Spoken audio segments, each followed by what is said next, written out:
So who will have the final say? I'm Roger, and this is Bookshook, and in this episode I discuss the second half of October's book, Wide Sargasso Sea by Jane Eyre. So each month I take a book I've never read, I split it in two and discuss each half on the second and last Fridays of the month. I'll do a first impression summary alongside my thoughts and reactions, and then raise any interesting ideas so far in the novel. Be aware there may be spoilers. I'd love to share your thoughts and ideas at future episodes, so please leave a comment or start a conversation below, or if you're listening to the episode, send an email to bookshook@yahoo.com. Welcome to Bookshook. So this episode is all about the second half of Wide Sargasso Sea from page 77, which is exactly halfway through the book. Now remember, Rochester has just found out in a letter that his wife may have, quote, bad blood and be mad. He goes off to the forest to have a think. He thinks of the forest, quote, it is hostile, and remembers tripping over a fallen log swarming with white ants. This idea of hidden menace is articulated and related to his next thought. Quote, how can one discover truth, I thought, and that thought led me nowhere. No one would tell me the truth. Just like the white ants, the menace is hidden. Now I can't help associating the vision of the white cockroach to these white ants. It reminds me of the swarm of white colonisers disrupting the lives of not only the inhabitants of the Caribbean, but also Africa. Here is the whole beautiful extract in full. Quote, I began to walk very quickly, then stopped, because the light was different, a green light. I had reached the forest, and you cannot mistake the forest, it is hostile. The path was overgrown, but it was possible to follow it. I went on without looking at the tall trees on either side. Once I stepped over a fallen log, swarming with white ants. How can one discover truth, I thought, and that thought led me nowhere. No one would tell me the truth, not my father, nor Richard Mason, certainly not the girl I had married. I stood still, so sure I was being watched that I looked over my shoulder. Nothing but the trees and green light under the trees. A track was just visible, and I went on, glancing from side to side, and sometimes quickly behind me. This was why I stubbed my foot on a stone and nearly fell. The stone I had tripped on was not a boulder, but part of a paved road. There had been a paved road through this forest. The track led to a large, clear space. Here were the ruins of a stone house, and round the ruins rose trees that had grown to an incredible height. At the back of the ruins, a wild orange tree covered with fruit, the leaves a dark green. A beautiful place and calm, so calm that it seemed foolish to think or plan. What had I to think about, and how could I plan? Under the orange tree I noticed little bunches of flowers, tied with grass. I don't know how long it was before I began to feel chilly. The light had changed and the shadows were long. I had better get back before dark, I thought. Then I saw a little girl carrying a large basket on her head. I met her eyes, and to my astonishment she screamed loudly, threw up her arms and ran. The basket fell off. I called after her, but she screamed again and ran faster. She sobbed as she ran, a small frightened sound. Then she disappeared. I must be within a few minutes of the path, I thought, but after I had walked for what seemed a long time, I found that the undergrowth and creepers caught at my legs, and the trees closed over my head. I decided to go back to the clearing and start again, with the same result. It was getting dark. It was useless to tell myself that I was not far from the house. I was lost and afraid among these enemy trees. It's such exquisite writing. The image of the orange tree, the flowers and the decayed house, they conjure up a whole world in my mind. The natural landscape is an enemy to this foreigner, Rochester, although he's never called Rochester. Antoinette seems to be very relaxed in her natural landscape, but not him. Did nature overtaking this abandoned house remind you of the Colubri estate when it was abandoned by the finances of the slave owners? I definitely felt reverberations from that history. Maybe skip ahead 30 seconds if you have not yet read Jane Eyre, but it also reminds me of the future of Thornfield Hall, especially the scene where Jane comes across the burnt out wreckage and discovers Rochester. And who is that child? Well, I think that's the dream that Antoinette had at the beginning of the novel. She dreams about being in this forest area and seeing this gentleman. Now Baptiste says the house belongs to the priest Père Lelièvre, but he denies the road which Rochester believes was built by the French colonists. It is certainly Antoinette. Do you remember her dream in the first half? Here's the full quote from page 11. Quote, "I went to bed early and slept at once. I dreamed that I was walking in the forest. Not alone, someone who hated me was with me, out of sight. I could hear heavy footsteps coming closer, and though I struggled and screamed, I could not move. I woke crying. The covering sheet was on the floor and my mother was looking down at me." Continuing the narrative, they head back to Grambois. Quote, "It was nearly dark when we were back on the red clay path." Red clay is quite a big feature of this novel. There'll be more on that later. It reminds me of the fire red and the red of the breast of a robin. Rochester reads up on the Obeah in his book The Glittering Coronet of Isles. Quote, "A zombie is a dead person who seems to be alive." Now, this is exactly what Antoinette declared herself to be when she told him to tell her to die. Remember this quote from part 1? Antoinette says, "Say die and watch me die." And Rochester retorts with, quote, "Die then, die. I watched her die many times." Now the title of the book that he is reading is interesting. I'm assuming it's a British publication. It's so dismissive. These islands are just a mere decoration, a coronet in the British Empire, something that sparkles, something ephemeral. He then reads and learns that the flowers left at the priest's house may be an offering to a zombie. Perhaps that little girl is a zombie. The memory of Antoinette's dream. Perhaps she is the spirit of what was once Antoinette. Maybe it's far-fetched, but maybe there is some kind of communication between Antoinette's dream and the reality now. So the narration moves to Antoinette's first person. She rides to Christophine's after not looking up to see Rochester at the window, probably with that coronet book still. She travels past some rocks called the Dead Ones that spooks her out, and it spooks her horse too, Preston. And Antoinette tells Christophine he doesn't love her. And Christophine advises to leave him, but Antoinette rejects the idea and asks if anything else can be done. Since Rochester has all her money now, Christophine advises her to ask for money to visit a relation in Martinique and then Scarpa. Christophine wonders whether England actually exists. Quote, "I know what I see with my eyes and I never see it." This is a very interesting empirical view of the world that's only based on what you can actually see. Christophine goes on to explain how she doesn't have the power to make Mr. Rochester love Antoinette, even through the power of Bear, the magic of that region. Antoinette explains how Mr. Rochester now calls her Bertha.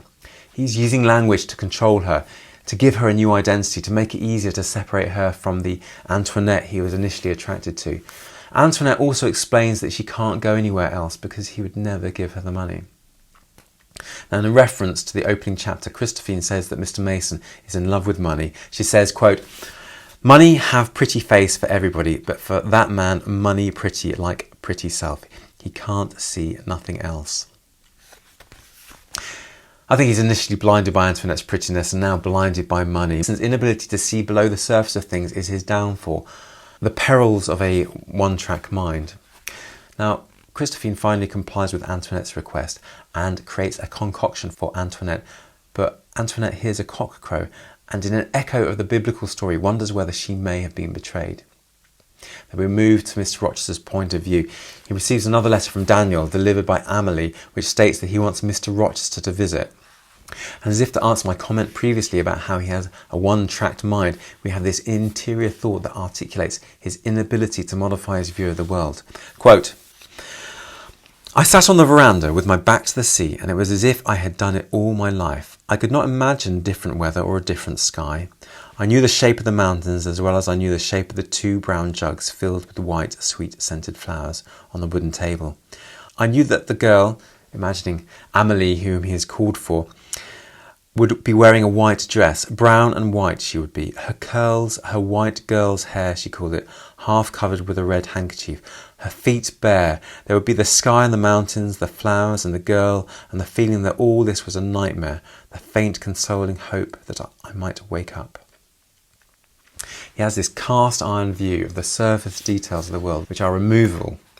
Now, when Amelie arrives, he asks for further letters from Daniel to be handed back. He asks about Daniel's parentage and his history, and when Amelie says that both his parents were, quote, coloured, which conflicts with Mr. Rochester's prior information and world view, he's enraged with her, quote, contempt for long ago.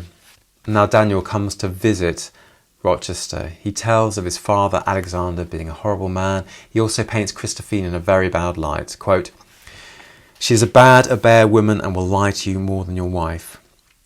He also implies that his half-brother Sandy slept with Antoinette. Quote, don't waste your anger on me, sir. It's not I fool you. It's I wish to open your eyes. Some very sensitive writing here.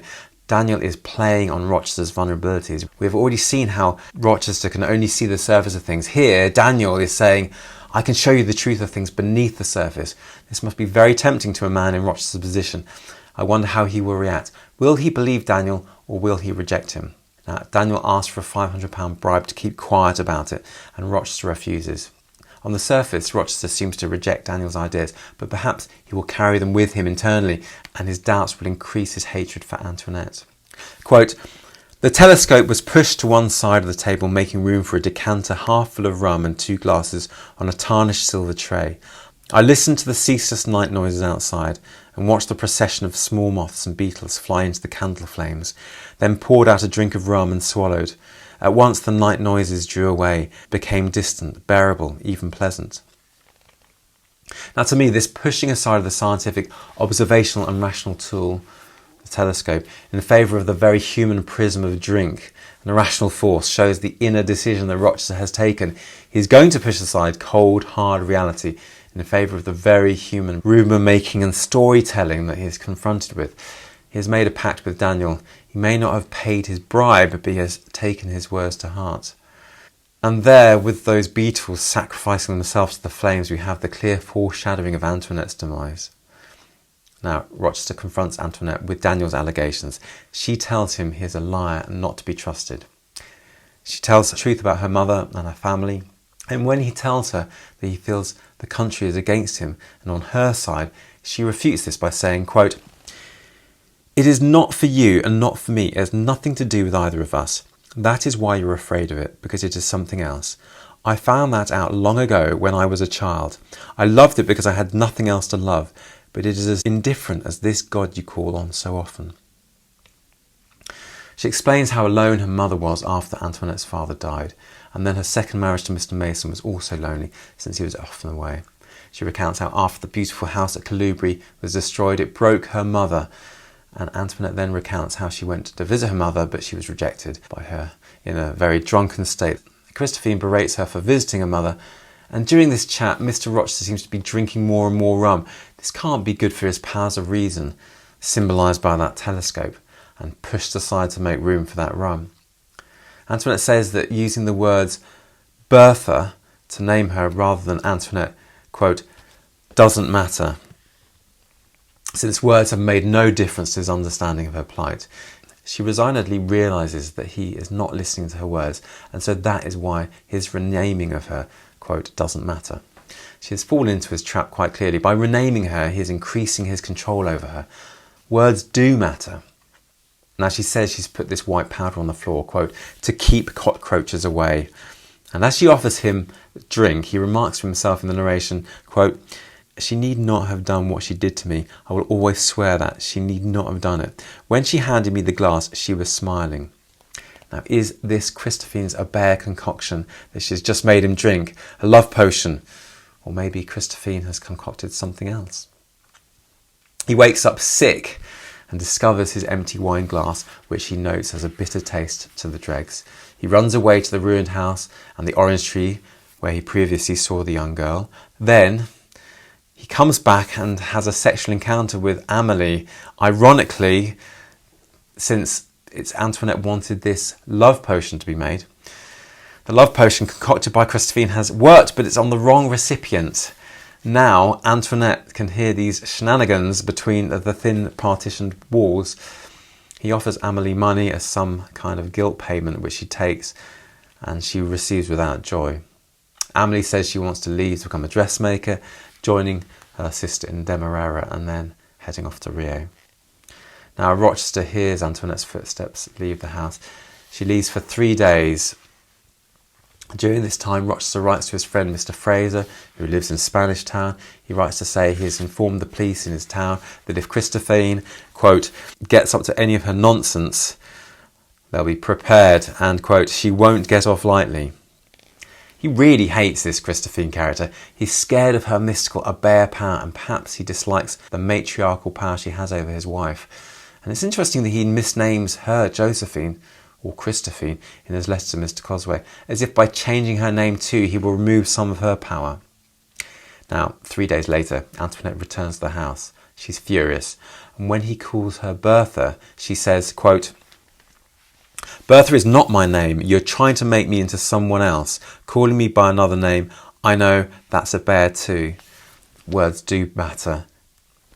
She tells him, quote, I love this place and you have made it into a place I hate. She remarks again on his affair with Amélie. She says, quote, is she so much prettier than I am? Don't you love me at all? And he replies, no, I do not. And then we have Rochester's chilling words. She laughed at that, a crazy laugh. Now she tries to hit him with a rum bottle, but Christophine intervenes and soothes Antoinette. Then Christophine tells Rochester how it is. Quote, everybody know that you marry her for her money and you take it all, and then you want to break her up because you jealous of her. She is more better than you. She have better blood in her and she don't care for money. It's nothing for her. Oh, I see that first time I look at you. You young but already you hard. You fool the girl. You make her think you can't see the sun for looking at her. And he responds with, quote, it was like that, I thought. Now Christophine criticises him for changing her name from Antoinette to Marionette, as if he wants to treat her as his puppet. And then Christophine ironically treats him as her puppet, as we see him constantly replay her words in his head. Quote, you want to force her to cry and to speak, and he thinks, force her to cry and to speak. He's repeating her thoughts in his head like a ventriloquist dummy. Christophine really has all the power here. Usually in a situation like this, it would be the white colonial man, but now it's the black indigenous woman. She asks if he can see a way to love her, but he admits he can't. She tells him that the contents of the letters from Daniel Cosway is lies. And when he questions this and says that Antoinette admitted the truth of the letters, that her mother is mad, Christophine says that she was driven to it by a dying son, Pierre, and a husband that left her. Christophine goes on to say to Rochester, quote, you come all the long way to her house. It's you beg her to marry, and she love you, and she give you all she have. Now you say you don't love her, and you break her up. What you do with her money, eh? When she mentions money, he becomes defensive, and when Christophine suggests he give half the dowry back to allow her to stay and marry someone else, Rochester thinks, quote, a jealous rage shot through me. He commands Christophine out of the house, even though she insists it's Antoinette's property, and he retorts with, quote, I assure you it belongs to me now. You'll go, or I'll get the men to put you out. He recounts the letter he sent to his friend, and he accuses her of giving poison, saying he's kept a sample of the wine as proof. Then Christophine walks out, leaving Antoinette, having given her a sleeping drug. So we see here the true reasons why Rochester took Antoinette to England. 1, he is jealous and full of rage at the thought of her remarrying. 2, he would be forced to give back some or all of the money, which would mean that he has a lack of personal wealth, so he's greedy, and also there would be some family dishonour, so he would lose some status. And 3, he feels he controls Antoinette. So there's that status, that feeling for control he has. Rochester writes to his father saying that he will leave for Jamaica. He feels that his father and his brother rejected him. In a reference to the biblical denying of Christ, Rochester hears the persistent crowing of a cock. His father has denied him rightful inheritance, a share of it of his brother, but perhaps he is denying who Antoinette is. And in an echo of the removal of the telescope, the rational, to make way for the Rum, the irrational, he throws a book at the cockerel. He's literally throwing rationality out. Now Rochester worries about being gossiped at and wonders whether he will ever get back to England. He hears the wind blasting through the trees and compares himself to it. Quote, "I tell you, she loves no one, anyone. I could not touch her, excepting as the hurricane will touch that tree and break it." He goes on, "She'll have no lover, for I don't want her, and she'll see no other." Continuing his thoughts, "I'll take her in my arms, my lunatic. She's mad, but mine, mine." What a nasty piece of work he's turned into. He's been poisoned by Daniel Cosway's words, and he can't bear the shame of giving her up, or the thought of her being with another. And the wind reminds me of the way the colonials uprooted the society of these island nations.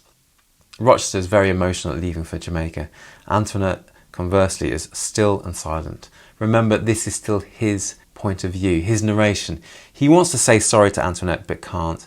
And we hear his rich thoughts, never spoken to Antoinette, about how he enjoyed the picnic and Marie Galante, and of all the things he will miss. He seems so weak to have such a rich interior life and be unable to voice it. He's as trapped as the woman in the attic. Discuss. Now, as if to agree with my statement, he considers the golden treasure in Spanish Town. If you reveal, you will lose, since that is the law. If you reveal your hand, you may lose it. Now, when Antoinette tells Rochester that she promised a heartbroken little boy that Rochester would stay, he is outraged. Even though the little boy has tried to learn English for him, Rochester is callous and cruel. Quote, "He hasn't any English that I can understand." He articulates his hatred for the islands. He is full of anger. "I hated the mountains and the hills, the rivers and the rain. I hated the sunsets of whatever colour. I hated its beauty and its magic and the secret I would never know. I hated its indifference and the cruelty which was part of its loveliness. Above all, I hated her." And then we move to part 3. Now, Antoinette has the final voice, not Rochester. Jean Rhys is very much on her side, quite rightly. She may be locked up, but her mind is not locked up. It is free to give vent in this final part of the book, part 3. Let us proceed. So, we have a description of Antoinette being locked up in a high room like a caged canary. She doesn't even have the comfort of her own reflection. Remember, she had that at the very beginning of the novel, as I talked about in part 1 of the podcast. Quote, "Looking glass, there is no looking glass here, and I don't know what I am like now. I remember watching myself brush my hair and how my eyes looked back at me. The girl I saw was myself, yet not quite myself. Long ago, when I was a child and very lonely, I tried to kiss her, but the glass was between us, hard, cold, and misted over with my breath.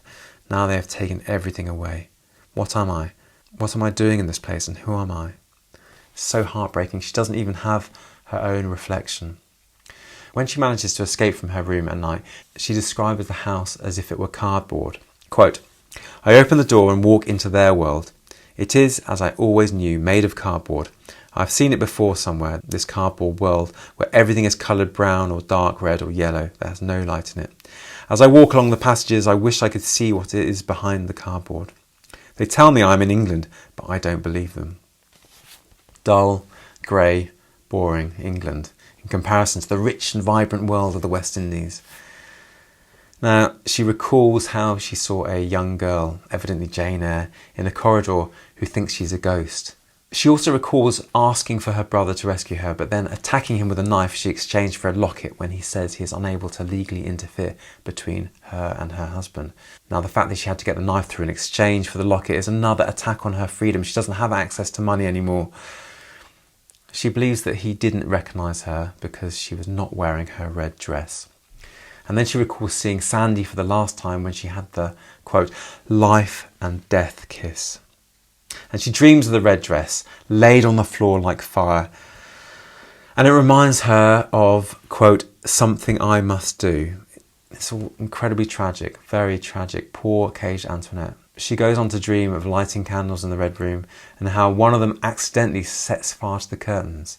She thinks of Aunt Cora, quote, "I saw the grandfather clock and Aunt Cora's patchwork, all colours. I saw the orchids and the stephanotis and the jasmine and the tree of life in arms. I saw the chandelier and the red carpet downstairs and the bamboos and the tree ferns, the gold ferns and the silver. and the soft green velvet of the moss on the garden wall. I saw my doll's house and the books and the picture of the miller's daughter. I heard the parrot call as he did when he was a stranger. Qui est là, and the man who hated me was calling too. Bertha, Bertha. The wind caught my hair and it streamed out like wings. It might bear me up, I thought, if I jumped to those hard stones. But when I looked over the edge, I saw the pool at Calibri. Tia was there. She beckoned to me, and when I hesitated, she laughed. I heard her say, "You frightened?" and I heard the man's voice. Bertha, Bertha. All this I saw and heard in a fraction of a second, and the sky so red. She wakes to see Grace Poole next to her, but she decides she knows what she must do, and there the novel ends. So, first impressions on finishing the novel. It's extraordinarily dense and beautifully written. When you consider it's only 150 pages long, it's amazing how much detail has been packed into it, how many ideas. I thought I'd have it finished in a week. It's taken a month. The density of the writing and the breadth of the ideas is astonishing. And unpicking and unravelling the themes and ideas in each vision and depiction took such a long time. Truly breathtaking, incredible achievement, I think. I will never think of Jane Eyre in the same way. I won't think of Rochester in the same way, or Bertha again in the same light. It's literally changed the book for me. So that is a remarkable achievement. It was a difficult book, but I think if it's a choice between loving it, liking it, and it's not for me, I think it would have to be a love. So there were some questions raised in the first half, answered by the end of the novel. I'm really glad that Antoinette had the final word in the novel. She literally spoke with the rage of that fire. It's clear that she was forcibly removed from the Caribbean by Rochester, and the question of whether she will see her half-brother Richard Mason was answered in the final few pages. She did see him, but she was a fractured person and wasn't able to communicate her request. She wasn't recognised by her brother. In my question, how will Christophine react to Rochester? Will she put a curse on him? I hoped so, but it was far-fetched. Unfortunately, it was a Obeah medicine that really backfired because he ended up having a relationship with Amélie, which really caused Antoinette so much distress. And unfortunately, Christophine was forced to exit Antoinette's life by his threats.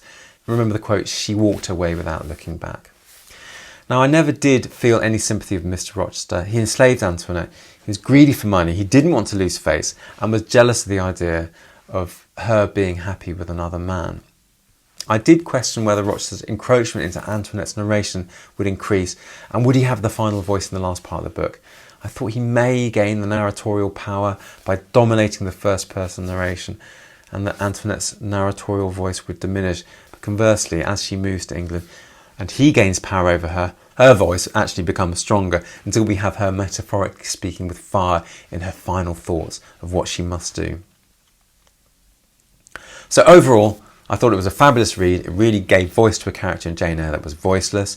It reminded me of the horrific and misogynistic witch trials that occurred in the 14th, 15th century in England and elsewhere in Europe and in America, and I'm sure many parts of the world. She's locked away and banished to a life of misery just because she doesn't fit the ideal of woman in Rochester's eyes. Would I recommend it to a friend? Yes, I definitely would. Anyone who has read Jane Eyre and has become doughy-eyed over her romance with Rochester and would like a reality check about Bertha, you might want to read this book. There's some very interesting ideas to come out of the book. One of the most interesting was maybe the idea that, although there was plot, because I knew about the plot wasn't a real driver for this book, and that was a really nice reading experience, just for the description and the articulation of the inner feelings rather than driving this plot. Yes, we do see her downfall and we see her growing up, but it's about the feelings of Rochester, the feelings of Antoinette, and how that conflict happens. It's a bit like Romeo and Juliet. I mean, we know it's coming. We know Bertha is doomed at the end of Jane Eyre, so we know that she's probably going to be doomed at the end of this book. The idea of red earth, I think, is really interesting. When they first meet, Antoinette comments on the red earth. She says, quote, "The earth is red here, do you notice?" And Rochester responds with, it's red in parts of England too. He's kind of trying to show her that England can be a little bit similar to what you know, perhaps. Certainly in Devon, the earth in England can be very red. But it's really that earthy red colour. The red colour reminds me of the fire at Thornfield Hall. And we do have a lot of red associations. Red earth being probably the most frequent one in my thoughts. Rochester comments later in the book, quote, that red earth does not dry quickly. And he also says, quote, it was nearly dark when we were back in the red clay path. So there's that red clay again. Fire red, the red of the breast of a robin, the red of fire. Anyway, the title, Wide Sargasso Sea, I think is an interesting name for the book. It really, to me, expresses the gulf between Antoinette and Rochester, the gulf between the culture of England and the culture of the Caribbean. It's a very wide sea indeed. We also have the failure of the characters to see below the surface of things, in particular Mr. Mason. Christophine says that Mr. Mason is in love with money. Quote, money have pretty face for everybody, but for that man, money pretty like pretty self. He can't see nothing else. He is a bit blinkered. He can't see below the surface of things. We also have the value to Mr. Rochester of historical accuracy. It's almost a dogma. He's just so keen on this idea of a past and a history, a rich history, and how important that is. And I think he clings to it too much. Rochester calls for Amelie to stop Daniel's letters from arriving. And when Mr. Rochester asks about Daniel's parentage, which conflicts with his prior information and worldview, he's enraged with her, quote, contempt for long ago. This contempt for facts and historical accuracy is yet another way in which Mr. Rochester is creating this concrete, immovable view of the surface of things. What do you think? Another interesting idea, colonial naming. Just as countries were renamed to put on their colonial stamp of authority, Mr. Rochester here does exactly the same thing with Antoinette. When he calls her Bertha, she says, quote, my name is not Bertha. Why do you call me Bertha? Rochester responds with, because it's a name I am particularly fond of. I think of you as Bertha. She resignedly says, it does not matter. It's almost like she's given up the fight. She realises that, quote, words are no use now. He's not really paying attention to words. He has already decided her fate. Now, immediately after this scene, he writes a letter to his friend, Mr. Fraser, warning him about Christophine. He attempts to gain power over her by deliberately getting her name wrong in order to try and remove some of her power too. And then later in the chapter, Antoinette says, quote, Bertha is not my name. You're trying to make me into someone else, calling me by another name. I know that's a bear too. We also have in the novel a fear of medical science, I think, especially to Christophine. To her, it represents a patriarchal and possibly colonialist control channel. Christophine spits on the floor when Rochester says he will consult doctors for Antoinette's best course of treatment. Christophine knows that Antoinette's mother was poorly treated by a supposed scientific or medical community. By declaring her mad, she's worried that the same may happen to Antoinette. It could be argued that these doctors and experts are taking some kind of patriarchal control over the women, just as the witch trials were in previous generations. Christophine does say, quote, those doctors say what you want them to say. In this instance, it's another way in which subjugation can occur. Just a little bit about Rees from the opening of the novel. Rees was born in Dominica in 1890, the daughter of a Welsh doctor and a white Creole mother, and came to England when she was 16. Her first book, a collection of stories called The Left Bank, was published in 1927. This was followed by Quartet, After Leaving Mr. Mackenzie, Voyage in the Dark, and Good Morning Midnight. None of these books was particularly successful, and with the outbreak of war, they went out of print. Rees dropped from sight until nearly 20 years later she was discovered living reclusively in Cornwall. During those years she had accumulated the stories collected in Tigers Are Better Looking. In 1966 she made a sensational reappearance with Wide Sargasso Sea, which won the Royal Society of Literature Award and the W.H. Smith Award. Her final collection of stories, Sleep It Off Lady, appeared in 1976, and Smile Please, her unfinished autobiography, was published posthumously in 1979. Rees died in 1979. I'd like to talk a little bit now about November's book, The Castle, by Franz Kafka. That's 280 pages. It's Published in 1926. If you're reading alongside, I'm going to be reading up to page 136, which is roughly halfway. That begins the chapter Frida's Reproach. And I really enjoyed the metamorphosis and the trial. It's very strange and out there, Kafka. I know that Kafka is Czech. He worked as a insurance clerk, I think. Yeah, he worked for most of his life as a respected official of a state insurance company. Quite a humdrum job, really, for an internationally famous author. I'm going to read out the opening and give you my thoughts. 1. Arrival. It was late evening when Kay arrived. The village lay deep in snow. Nothing could be seen of Castle Hill. It was wrapped in mist and darkness. Not a glimmer of light hinted at the presence of the great castle. Kay stood for a long while on the wooden bridge that led from the main road to the village, gazing up into the seeming emptiness. Then he went to look for somewhere to spend the night. They were still awake at the inn. The landlord did not have a room to rent, but was willing, the late guest having very much surprised and confused him, to let Kay sleep on a palliasse in the lounge. Kay accepted. A few peasants still sat over their beer, but he did not feel like talking to people. He fetched the palliasse from the attic himself and lay down near the stove. It was warm. The peasants were quiet. He scanned them for a while with tired eyes, then he fell asleep. Shortly afterwards, however, he was woken up. A young man in town clothes with a face like an actor, eyes narrow, eyebrows powerful, stood beside him, accompanied by the landlord. The peasants were still there too. Some had turned their chairs round in order to see and hear better. The young man apologised most courteously for having woken Kay, introduced himself as the son of the castle governor, and went on. This village belongs to the castle. Anyone living or spending the night here is in a sense living or spending the night in the castle. No one may do that without a permit from the count. You, however, possess no such permit, or at least have not produced it. Kay had risen to a seated position and smoothed his hair tidy. He looked up at the people and said, "What village have I strayed into? You mean there's a castle here?"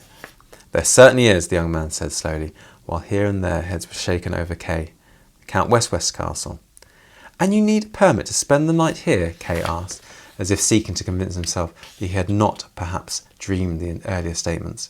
"You need a permit," came the answer, and there was a certain rude mockery in the way the young man held out one arm and asked the landlord and the guests. "Or is a permit perhaps not required?" "Then I shall have to get a permit," Kay said with a yawn, pushing back the blanket as if to rise. Very interesting opening. I liked the comment, face like an actor, our eyes narrow. Lovely little description. And already I can sense there's quite a lot of bureaucracy involved. The fact that he needs to have a permit, and that he's trying to find a castle. Interesting. I wonder if he finds this castle. I'm looking forward to reading that. So thank you very much for listening. I hope you can join me for the castle at the next episode. If you have any questions or comments, I'd really like to hear them. Leave a comment below, or if you're listening, you can send an email to bookshook@yahoo.com. And if you want to recommend a future book to read together, let me know. And if you enjoyed this podcast or YouTube video, please give it a thumbs up and subscribe, or give it 5 stars on your episode app. Thank you very much. So I look forward to hopefully seeing you on the 11th. That's the second Friday of November. See you then.